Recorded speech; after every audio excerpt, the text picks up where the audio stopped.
And I said, we could roll this out by Christmas. And everybody I mentioned that to said, you're crazy, you'll never get it out by Christmas. And we got it out by December 16th. And you know, it got tons of hits and responses, and I got a little money, and then the producer said, oh, you know, there's that other story you want to tell, you know, the big one. And I went, oh God, that's going to be like a 4-hour movie. I always thought I should tell the story about losing the most important person to me, and you know, the most significant, relevant, impactful thing that happened in my life. Because since he died 29 years ago, it's like all the decisions and things that happen, and all the roads I take or don't take, they've all been so affected by that. You know, the way I just approached being a gay man, looking for love, looking for a family, all this stuff. It's impacted everything. So I thought, how do I do this? And then I figured out how I would do it. I would tell this story about the 10 years where I really sat down and, you know, with the help of a couple doctors and a support group, and just my own, really my music making took off. And that's what kind of saved me, I think.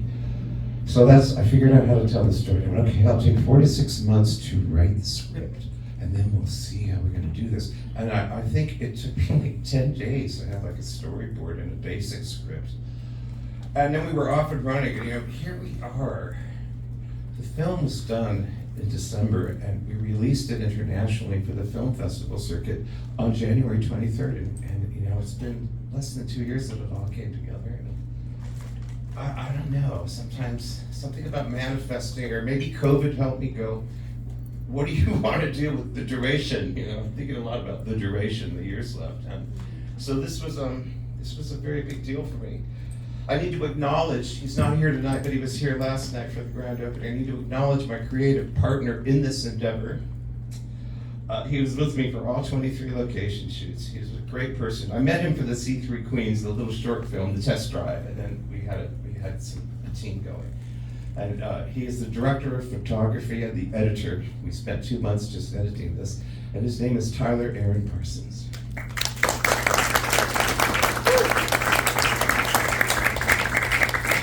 He's a great spirit.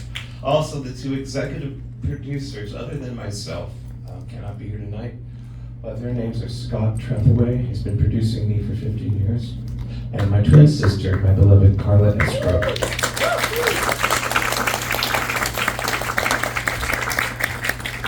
I was very motivated once I figured out the angle, or how I could be able to tell the story to you all. And I was motivated to make this for all the fallen, all the survivors, all the people that are alive today who don't want anything or anyone forgotten.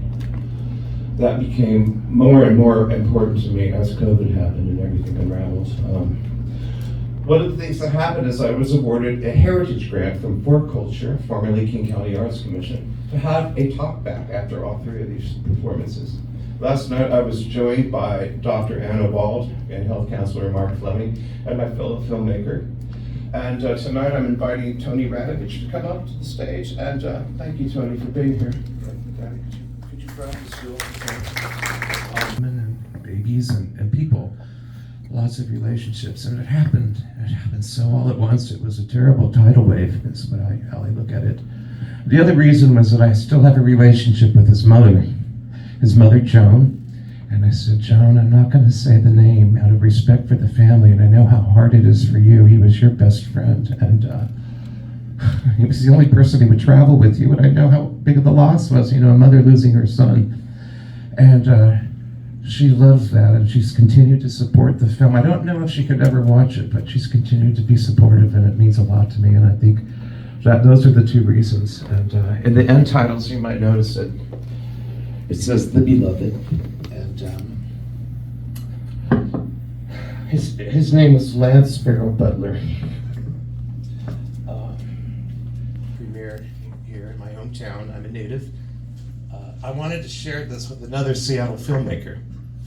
And there were a few people I thought of, and I've always been a fan of the painter Tom McIntyre. I love his paintings. And I went, and he's also a filmmaker. And he has like 9 films. And I watched some of them, and the last couple of years, I'm like, God, I love his writing, I love his directing, and he's that too. And I just love him. And then when I saw Spin the first time, I went, this is the film that's going to set up, that's going to open, share the bill with Still I Reach For You. I've watched it like 7 times now, and I always see something new. I think you're a very eloquent and elegant filmmaker. And the other thing, he wrote a piece of writing that's just really grabbed me, and I always go to it. I love what he does with words. I'm going to read it. Ghosts have the most power when they rob you of the present moment, dragging you back into replaying a past that can't ever change. You see their face in the jawline of a stranger. You hear their laugh in a crowded theater, and you share their brooding silence in an empty room. They own you, and you know it, even if they aren't real at all. Please help me thank the filmmaker who's also having a Seattle premiere tonight, Tom McIntyre.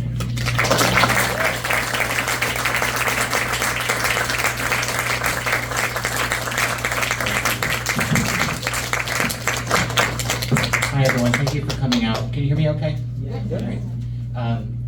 Is Sebastian Scanducci here? Oh, I was hoping he'd be here tonight. Sebastian is the director of photography for Spin, and that's why that film looks so gorgeous.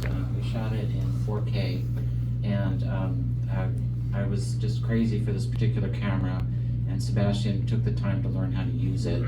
And I was the editor on the film, and part of the reason why I wanted him to use it was I knew how to edit that particular footage. Spin, I just want to give you a little background on Spin. It started out as a live performance